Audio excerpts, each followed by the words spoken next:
Happy birthday to me. Happy birthday. What you are presently seeing is technically not my finished office. My office is still a work in progress, but I have the house to myself. And I genuinely forgot that this date was coming up. Believe it or not, today is my birthday. Now, I am recording this in the past, so technically for me, the guy who is eating this Oreo ice cream popsicle, it is not my birthday yet. But on the day that this will be coming out, in the year of 2025, Anno Domini, I, Godzilla Brawler, am now 28 years old. And though all of this stuff is not really fully set up yet, wanted to record this video. And yes, I did just adjust the brightness settings on my webcam because it was a little bit too bright. Anyone who watched the Godzilla Brawler 1 year anniversary special, which will have been out for a little under a month at this point, knows that a lot has changed, and this office space has finally been set up, at least partially. I have all my work clothes set up over there, and obviously you can see I have my Godzilla posters up, as well as my GameCube with Destroy All Monsters Melee set up. Although, just before I started recording this, I was playing through the adventure mode because I actually have not unlocked all of the characters on Destroy All Monsters Melee yet, at least on the hard copy that I own on that one on the TV, because I have played it on the emulator here on my computer, but I don't know how to cheat my way into permanently unlocking all the characters on it, so I just wanted to play through it a little bit, legitimately unlock everything. So today is my birthday, and before I continue to go on my little rant, no, I do not know who the original artist for this image is. All I did was Google Godzilla eating birthday cake on Google, and this showed up, so full credit to whoever it was that made this artwork. Anyone who was around for the very beginning of my more modern upload schedule knows that last year for my birthday, I recorded a series of reactions to a bunch of older Godzilla advertisement media that I am particularly fond of. However, if you go back and watch that old video, you will notice a certain disparity in the quality of the reaction audio, because it was not until Godzilla Save the Earth Melee Godzilla Day 2024 presentation for Zilla that I kind of figured out how to get the audio to quiet down for any given media when it detects that I have started talking. But nevertheless, I did want to cover something that I personally want to go over for my birthday. You know, something that has some sort of specialness or nostalgic value for me. I am definitely going to have to get soundproofing foam for my door over there because one of the dogs can hear me downstairs and I can hear her. Anyway, so what is it in specific that I wish to go over for my birthday today? This will consequently probably not get a whole lot of views, but I want to do a writing revisited for my birthday, damn it. Specifically, I want to go over a piece of writing that I did a long time ago. Let me check my documents, stories, Godzilla versus... Okay, today we will be covering Rumble on Mount Fuji, which was, according to my computer, last modified on August 13th, 2010.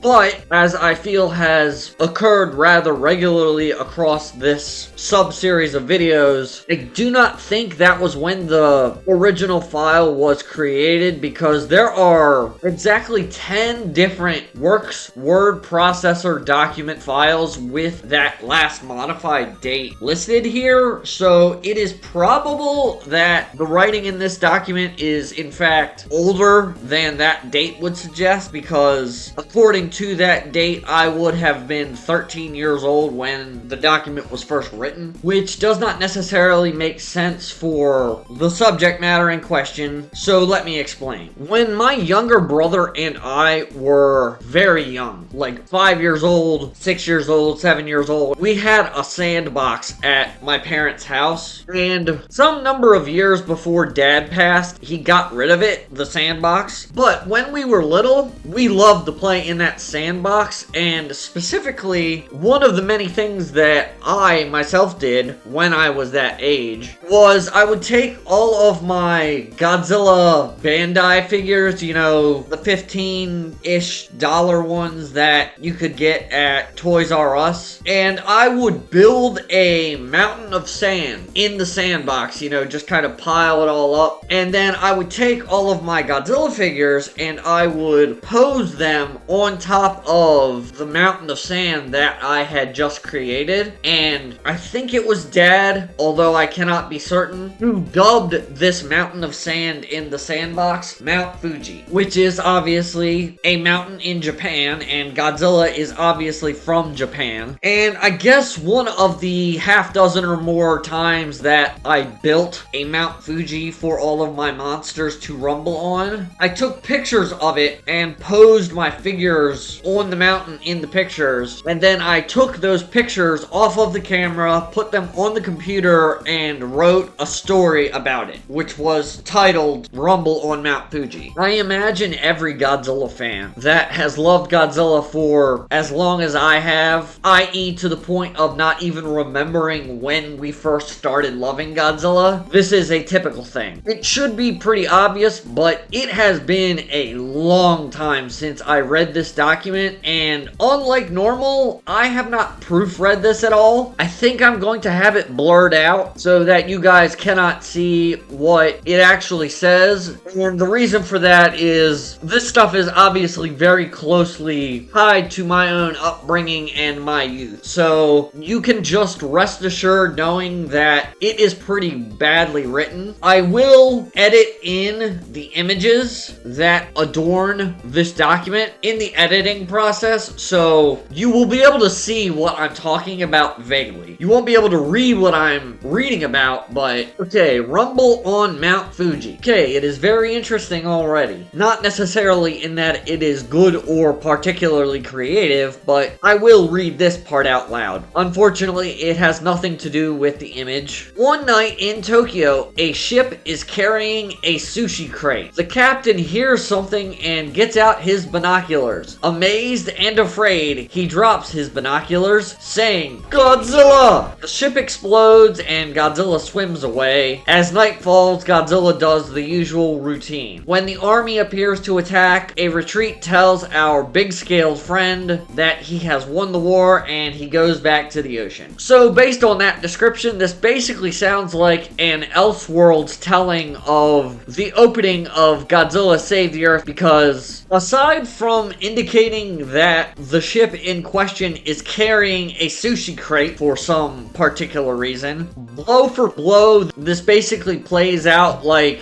the beginning of the opening cinematic of Godzilla Save the Earth. The major difference comes from the fact that the military retreats instead of, I guess, attacking Godzilla as they did in the opening of Godzilla Save the Earth. If you have watched this channel for any length of time, you know that Godzilla Save the Earth was one of the first video games that I own. If I have not said that already, that is the case. I distinctly recall getting Godzilla Save the Earth for the PlayStation 2 for Christmas one year, particularly because I remember booting up the action mode and picking Godzilla 2000 and fighting against Anguirus on Monster Island, which was the first level in the action mode, all because I only pressed the X button, the bottommost face button for those of you who are not PlayStation familiar. I just remember being astonished when I found out that you had to press the other buttons in order to do attacks with Godzilla's tail and in order to do attacks with his atomic breath. If I don't recall correctly, I'm pretty sure Dad was like, hit him with the atomic breath, and I didn't know how to do that because I was so young. I did not know that you had to press other buttons on the controller in order to do other things. Save the Earth came out in 2004, right? So I was probably probably somewhere around or between 7 and 8 years old when I played Save the Earth the first time. What does this have to do with Rumble on Mount Fuji? Well, I already said it. It's basically a blow for blow. Which is kind of a shame because, as we can see by the image shown here, the image is of the 1954 Godzilla hoisting Mechagodzilla 2 / Mechagodzilla 1993 over his head, presumably threatening to toss him onto the Showa Gigan who lays prone on the ground before him. I cannot necessarily tell by the image, but it looks like this is occurring towards the northern portion of the mountain in the sandbox, and it looks like there are toy construction vehicles and or Hot Wheels cars in the sandbox too. There even appears to be a shovel. The next day, Godzilla went up Mount Fuji to tell Japan that he was the king of all monsters. I won't go into that here, but that's a video that I kind of want to do. I won't really go into further detail about that, but then a crystal flies right into Godzilla, shattering in the impact. It's Space Godzilla! Exclamation point. Then Space Godzilla lands on the mountain and Godzilla starts to charge his bad breath. When Godzilla is ready to fire, a zap of electricity hits Godzilla and knocks him down the side of the mountain. I'm starting to get the idea here. So, in the image, Showa Godzilla / 1954 Godzilla has completely disappeared, and Space Godzilla is, I guess, wrangling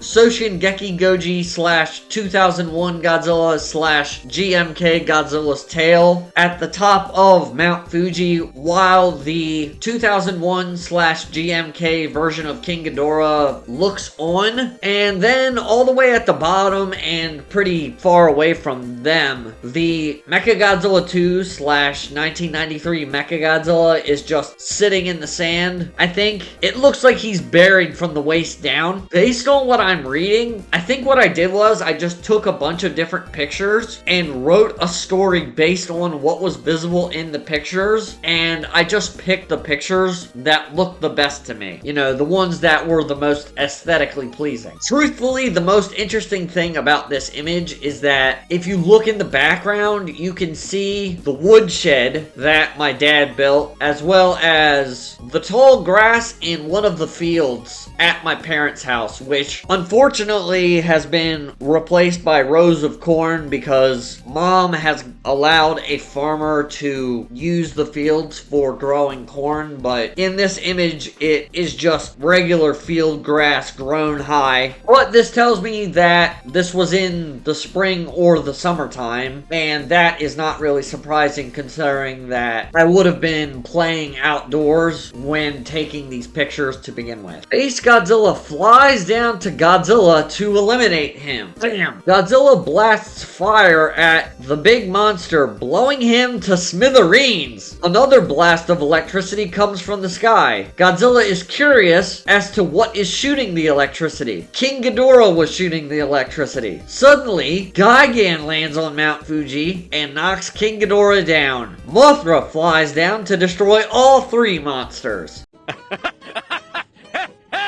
That was pretty good. Okay, so there's a number of things worth noting here. It is worth noting that Godzilla blasts fire at Space Godzilla here, whereas on the previous page, it was noted that Godzilla was charging his, quote, bad breath. I don't know why I thought that calling it bad breath was the way to go, but regardless of that, this version of Godzilla from the Godzilla Brawler Youth Story Canon universe once again displays that his atomic breath is just astronomically more powerful than it is in pretty much every other version of the character, because Space Godzilla was blown, quote, to smithereens. Now, obviously that is not a scientific term, but getting blown to smithereens implies, at least to me, an adult reading this, that Space Godzilla was utterly annihilated. Also, I guess King Ghidorah is just kind of sniping Godzilla Godzilla from outside of the battlefield. You know, despite the fact that in that previous image, he was just kind of standing on the mountainside. In this image, King Ghidorah is just kind of laying there, prone, knocked over, and for some reason, Gigan gets involved and specifically knocks down King Ghidorah. So King Ghidorah and Gigan must not be allies in this case as they were in Godzilla vs. Gigan 1972. I guess that makes sense considering this is the 2001 iteration of King Ghidorah as seen in the figure, but obviously this was written by me when I was a little kid, so I did not appreciate / recognize the difference in the Guardian Monster version of King Ghidorah versus the time-traveling version of King Ghidorah versus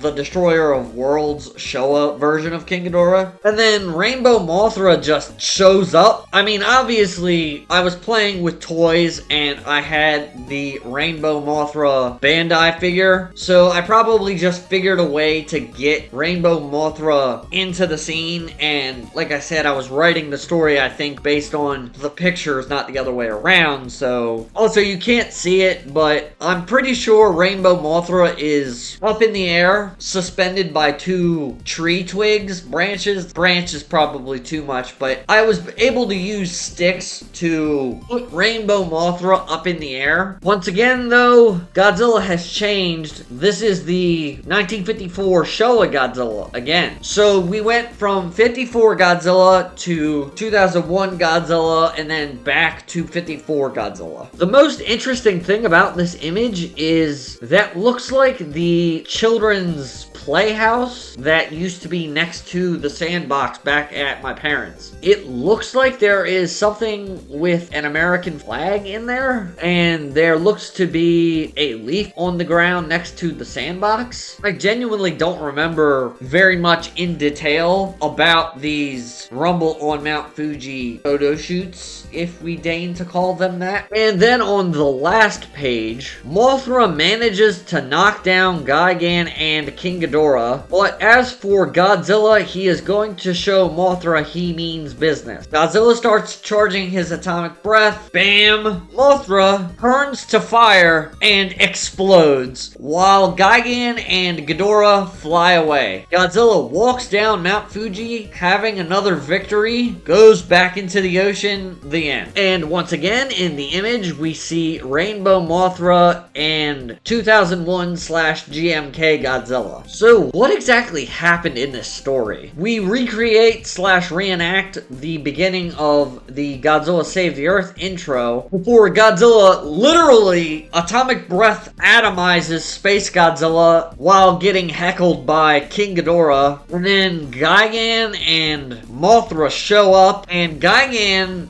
knocks King Ghidorah down for some reason, so King Ghidorah catches a stray, but Mothra kind of just shows up, just kind of... Oh, you know, just hanging around?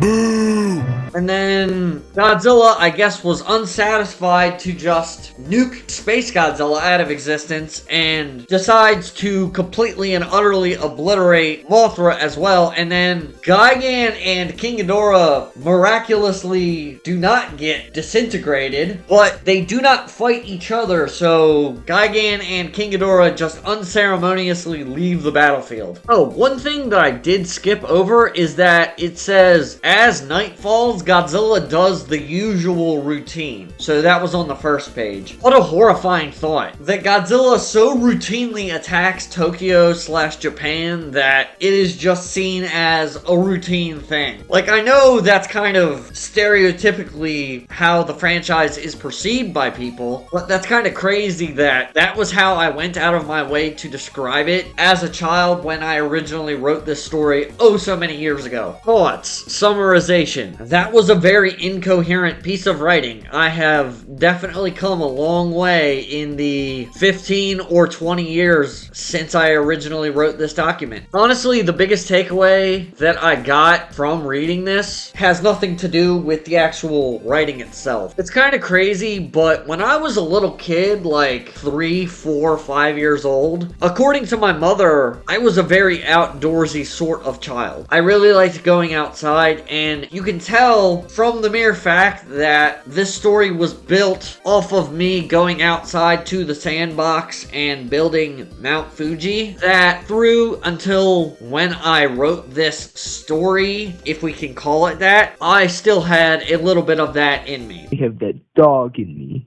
I will say I am a little bit sad because I do not have any of those Bandai figures with me. They're all over at my mom's house, which thankfully is a little bit closer now that I have moved, but I do not have them with me at present. And if you can't tell from my office, I don't even have most of the figures that I showcased in previous videos at the other house. I just wanted to get something recorded and out of the way for my birthday. So if you would be so kind, drop a like, consider subscribing, despite the fact that I still do not have a solid recording, editing, and uploading timeline for this new house yet. And comment maybe down in the comment section below the kind of things you did with Godzilla figures and all that sort of stuff when you were little. Unfortunately, as we age, we kind of run out of time to play and have fun. So maybe it would do us a whole lot of good to wax on nostalgically about our childhoods. That's about all I've got for today. We may not be able to go to Mount Fuji to witness a grand battle royale of Godzilla monsters like in Destroy All Monsters, but it is entirely within your power to check out Mount Merch, my merchandise store, and maybe pick out a pint glass or a hoodie or a t-shirt or a workout tank top, as any and all proceeds will go to yours truly, as that is currently the only way that you can financially support me. But I am not going to twist your arm.